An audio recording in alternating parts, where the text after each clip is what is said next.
trying to find something that South Africans take for granted, and that's that connectedness with something, with one's past. A part of us as African Americans that people here kind of laugh at. Happy birthday to you. It's a new kind of colonialism.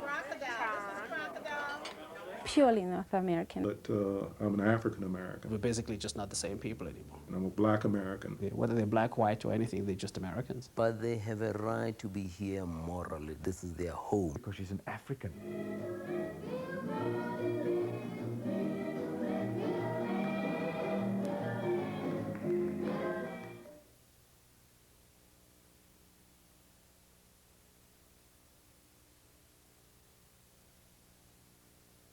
African Americans who do come to South Africa, they think they're going to find instant brotherhood and instant sisterhood.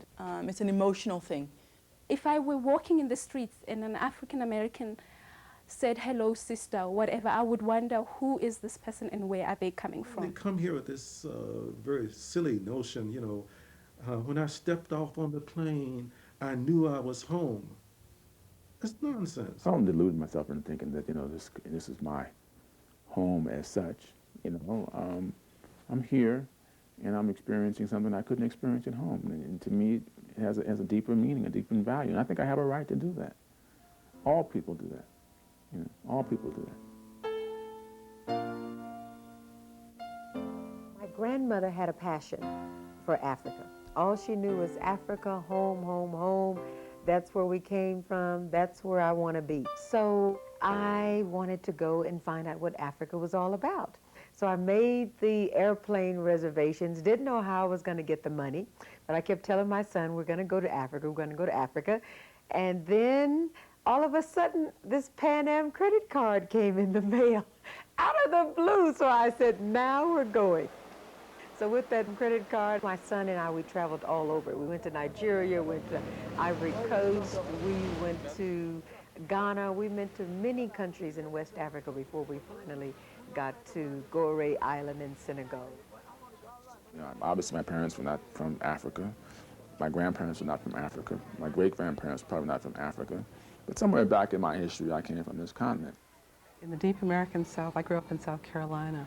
There was not a great deal of Africa in my upbringing until the 60s, the search for self among African Americans. That's the roots, really. It's when they had the TV series with Alex Haley going back to finding his roots in Africa. That really sparked a lot of interest. The roots was hot at the time. Well, listen, I think it was important to have that experience. It was also just important to find out what Africa was really like. I mean, as opposed to trying to find some specific place that, you know, my ancestors may or may not have come from. I think it was just important to have a realistic view of, you know, what the country was like, what the continent was like. We went to where as you know, the slave castle is. Where the first slaves left from the West Coast coming to America. Where enslaved Africans were held just before their transport out to various parts of the world, be it North America, South America, Caribbeans, even Europe. There, which is where the slave ships were, where they took people from West Africa and then sent them to America. And I think the experience of coming home sort of grounds you, knowing that you have roots, that you are connected, and then you can go anywhere you want to go.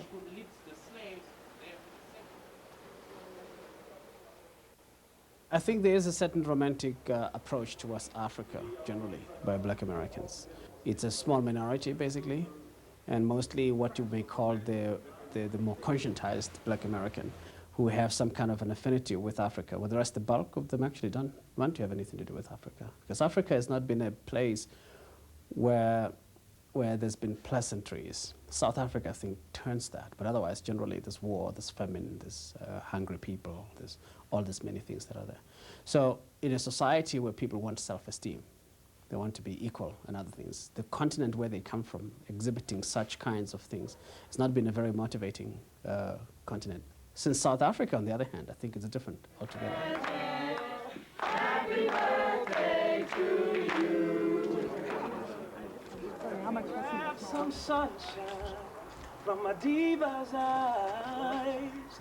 Can we grab some sunshine from my diva's eyes.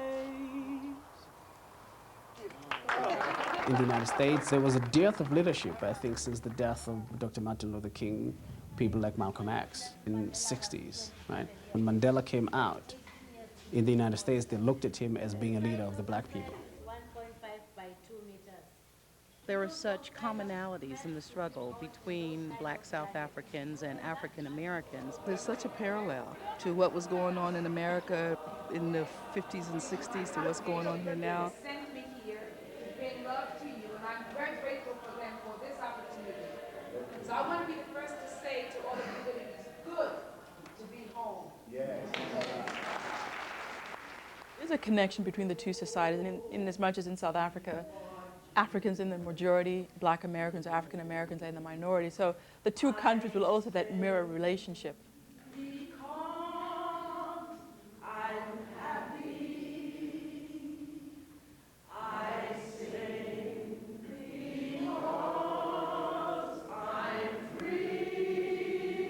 You know, if you look back in the United States in the 1950s, the United States South, they faced the same situation as we face in apartheid over here. Same issues were being dealt with. The difference being in South Africa, we wanted independence, whereas in the United States, it's equality was actually sought. So that is one thing I think that we have quite a lot in common with the Black Americans than we do with the rest of the Africans, actually. They're pointing up, others are pointing down. So what's the taxi language? Say, for instance, you want to go to the city. You just point up. Oh, okay. I want to go home, I point down. I want to go to the train station, I do that. Okay. Do you have it in white? State is something right. Be careful. Crocodile. Crocodile. I'm not Try the worms. Worms? The thing is, when I get back to my table, I won't remember which is which. This one's hunting spears. Shaka Zulu came introduce this one. And this is a pillow. In the United States, you find Italian Americans, you find German Americans, and the so-called WASPs. Even if the United States is the melting pot, but somebody has some place where they come from, which actually gives them some kind of a cultural grounding. Whereas the Black Americans didn't have that, it was taken away from them a long time ago. There is something missing growing up, living in America, knowing that unlike all other immigrants who came to those shores, America, the Africans came enslaved. Whenever you have come from any environment that makes you feel oppressed, when you look in the mirror, you still don't feel quite good enough. Growing up in the States as a child, I didn't want to be an African because to be called an African back in the 50s was an insult. The views that we got about Africa were distorted views. Most of what we saw on television was Tarzan. I was a television kid growing up on televisions. We saw Tarzan and we saw the negativeness of the Africans. One didn't want to identify with darkness, but that was from young childhood. Or I had the cousins that were light bright, and they would be offended by me coming into their circle saying that I'm their cousin. If you're light skinned, I think historically you were sold for more money as slaves. So I mean, all that was a lot of history to that too as well. There was very little education about Africa. There was very little conversation about Africa. We were programmed to not like our culture. Then growing up during the Civil Rights Movement, and when we moved from being colored to Negroes to being Black Americans, we started looking for a cultural home place. And so we had the afros and we wore the dashikis. Mary McCabe came over and came in her African dress and had musicals, and there was a rally behind Africa. We were basically taking in, we were trying to adopt, but it was still at a distance.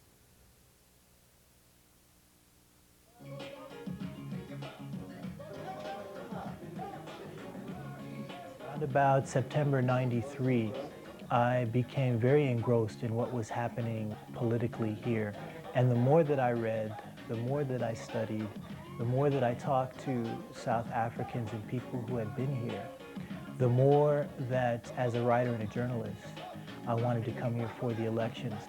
I met my wife here, she's Xhosa, and my experience with her also brought out my desire to engage in African culture, to experience African culture deeply. I did not come here with the idea of staying. I intended to stay here for about 2 months and then I was going to return.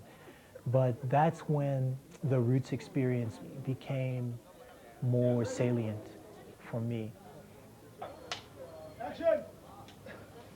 Being part of African majority for the first time in my life is quite a transformation for me.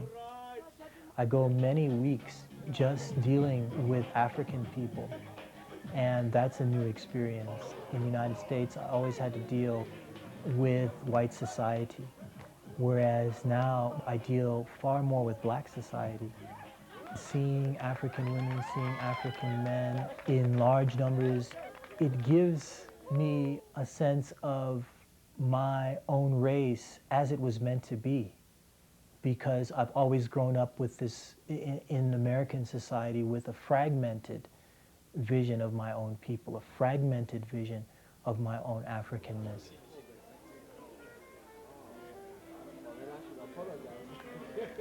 I'm a lawyer, practiced law for about 13 years. First came to Africa in 1990, West Africa, and then in 95, 96, I came to South Africa. It came at the end of my being a public elected official, at the end of my term, and so since I always wanted to be a part of Africa, it was a decision to come and move. When I first visited West Africa in 1990, I had thought I might settle in Senegal, but one of the impediments is the language barrier, so probably it was that led me to come live here. To symbolize slavery. I think most Africans in America feel a part of this diaspora because of our ability to travel, but at the same time there is this consciousness among African people, and perhaps there's a consciousness among all ethnic groups that says we are part of a larger group. It is the culture of the diaspora, and I think it's a diaspora that's like desperately seeking, you know, a home in some way and trying to identify things that have always identified with Africa to come here, in Africa. For instance, when I was back in the United States, there was this Kwanzaa, you know, the Black Christmas and all that. And people said, Macha, you should be teaching us about these things. And I said, I don't know anything about it. We don't have things like this in South Africa. Maybe in other countries. But you see, then when they think those things are African, they come here, they look for those things, they don't find them. It's a very disappointing experience. African Americans who moved to West Africa 30 years ago in the 60s and the 70s, thinking that that was really home, that was really their home, and thinking that they wanted to become Africans. In South Africa, it's a little different, and it's in part because South Africa itself is so Western. Yeah, there is a kind of a sense that many African Americans are gravitating here because it's more westernized, and therefore it's a more comfortable environment, a more comfortable society for them than, say, West Africa or East Africa. Socially, economically, I mean, it's quite similar. So the transition between my life and my lifestyle, quite frankly, in the States is quite similar here. And so, yeah, that was an influence. South Africa is a place where we can make our greatest contribution towards the development of Africa, towards the development of ourselves and other black people in the diaspora and so on.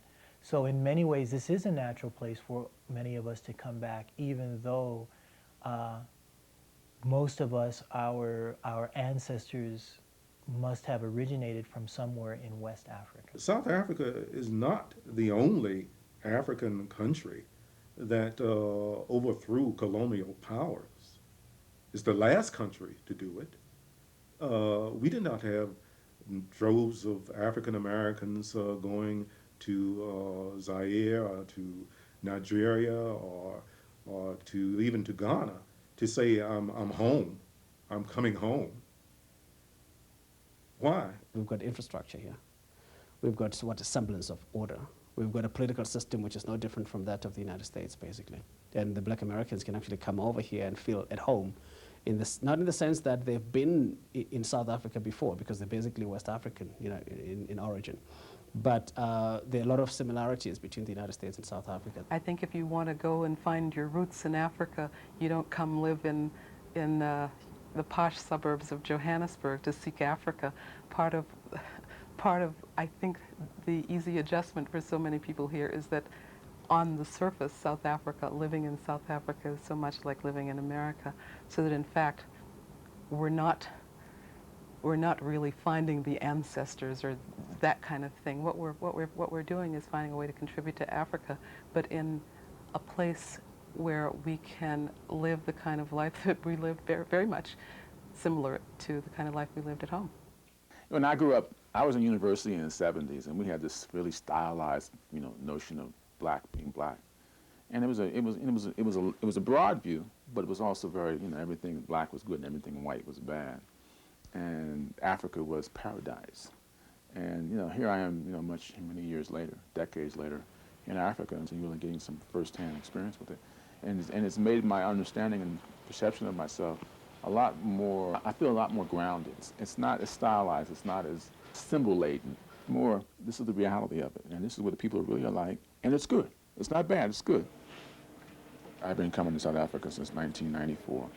At that time, I was working for the governor of New York State, Mario Cuomo, and we were doing some programs in South Africa.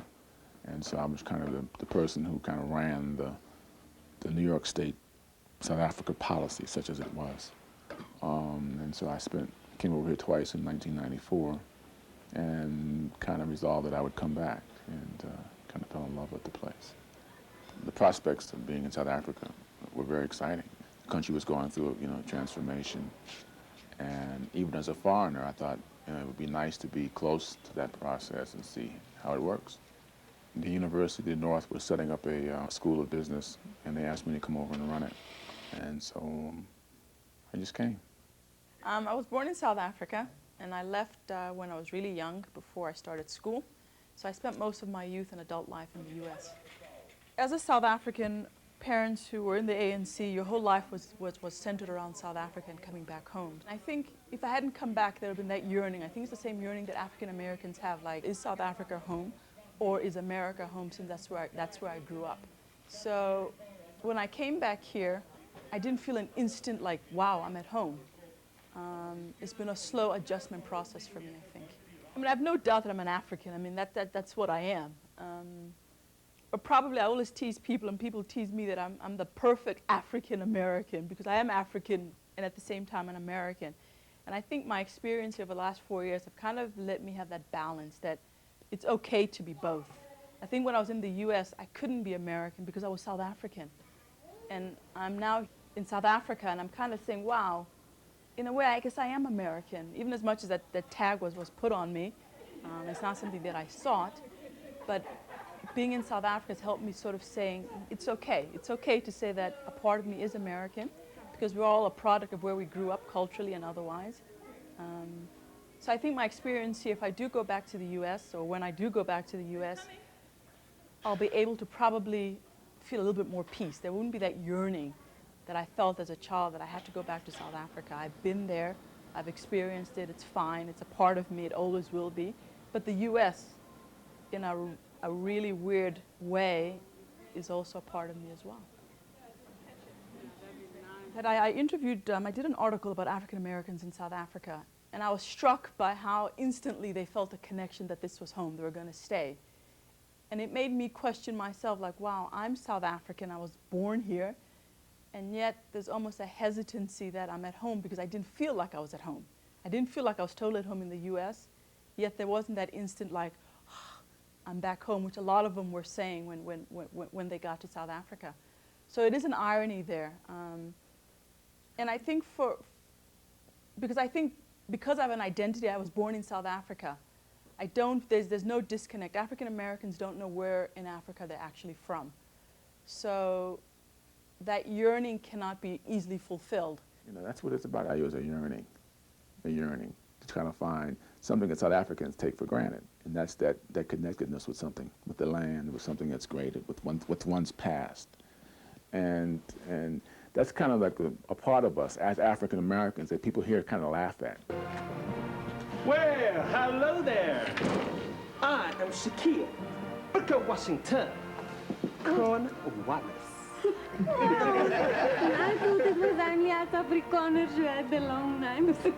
And you are? Brenda. Brenda? Girl, I have not flown 6,000 miles just to call my gorgeous African sister Brenda. Girl, what is your African name? Fabulous. I like it. There is a slight bemusement on the part of people at African Americans coming to discover their African roots in Africa after such a long period away, because I think people from outside America see African Americans in the first instance as Americans.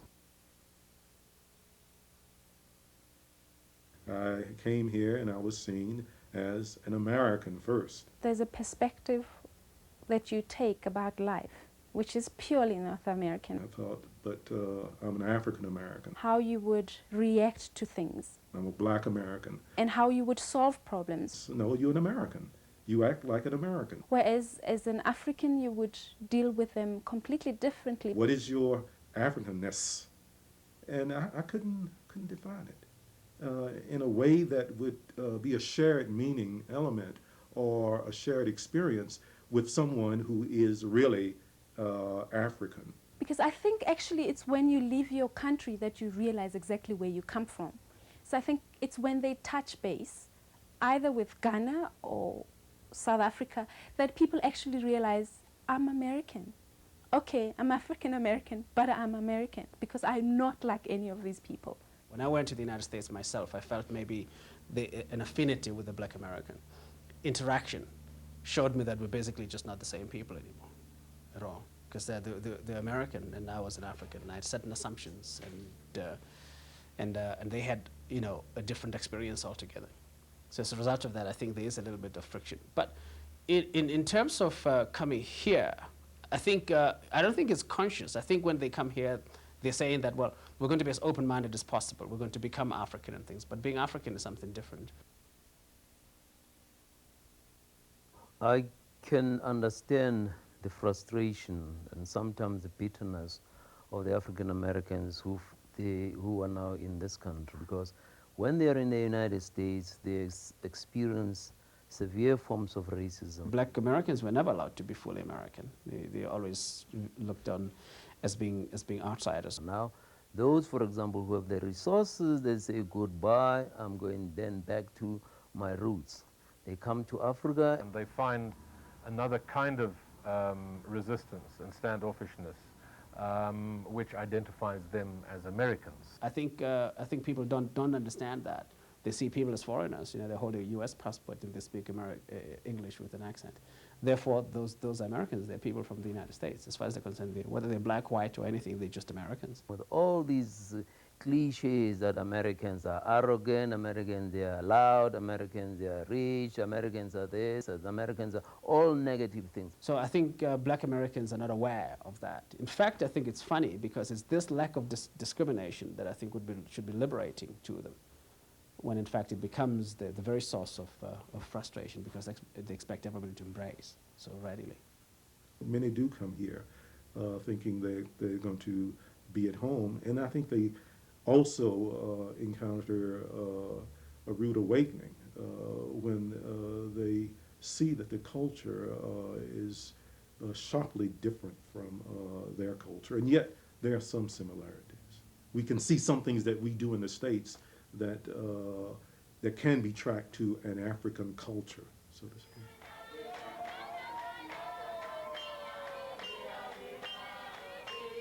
Began in 1993. I was in the United States doing a theatre tour.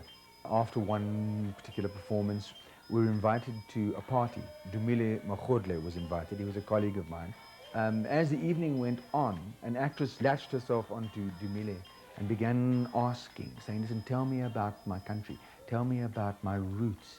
And I could see Dumile was, you know, he was trying to sort of give her stories about Africa, but What intrigued me was that the ideas she had about Africa were so odd, in a sense, romanticized, very, very romanticized. And she couldn't actually get into the picture that it could be anything like America. It had to be something different, had to be something glorious, had to be something unlike anything else she'd ever experienced in her life. And I thought, there's a play here. Find them all over the place in South Africa. Every other joint in town might be shut up, closed, but not your corner gate. The joke is, 90% of the time, the oak's not on a corner. And it's not really green. I have this thing about roots. I have a Polish father, an English mother. I was born in England. I left as a very tiny kid. Whenever I've heard people asking about where they belong, I've always been intrigued. I think people often make a lot of these things to give them something to hold on to, or it's like a flag to carry, you know, or a cry to make. Where is my home? Where are my family? I want it back. Every brick, every nail, every single pane of glass. I have a monologue in the play that says, I've always had this crazy notion about roots, that we somehow belonged in a certain place, that home had something to do with geography, you know.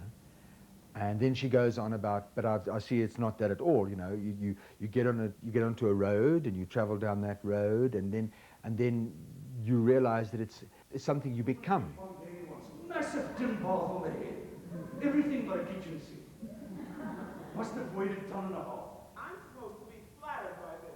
You know, the play deals about roots, and we talk about the ancestors and what makes you African. And I had a little thing in the play whereby Foxy Freddy relates to her the story of the African, the tribal women who carry these bundles on their heads. They can wrap things in big bundles and carry them. They can weigh a ton and a half and they can carry them because this is what they do. So I have this whole little game where he tries and he drops off his head all the time. And then she puts it on her head and she does it.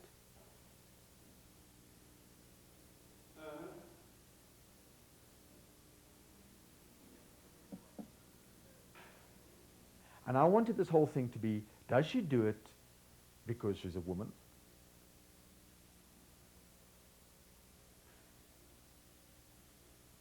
Or does she do it because she's an African?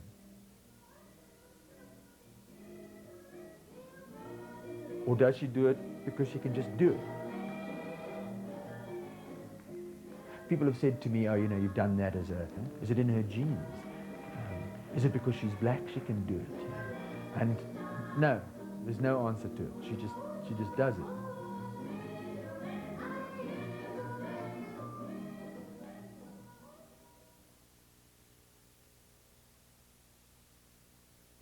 African Americans who do come to South Africa, they think they're going to find instant brotherhood and instant sisterhood. It's an emotional thing. You know, a lot of our perceptions, I think, we took on to strengthen us in our struggle against racism in America. And I think, but there's a racism and there's an experience here which is completely different. My experience was trying to see the South African situation through the American situation. Because of the unique kind of dynamics of race in America, we saw Africa as a monolith, you know, black, black, black, and it was a bulwark against, you know, white racism. I was still seeing the situation from a minority point of view. A lot of pulling down symbols from the sky, and this makes you black. Seeing what was happening here through the civil rights movement. Blacker than thou-ness, you know, which I think a lot of African Americans are into. Who can be the blackest person? I had no idea that there would be blacks, there would be coloreds, there would be Indians. And the fact that there are a lot of Africans who are white, who are far more African than I'll ever be. And that's a part of this experience too. And it's real. And I think, you know, and I think we have to, and I've had to come to grips with some of those things. Yes, we shared a history of oppression, going through a journey of being degraded, dehumanized, or being told that my life is cheap, I could relate with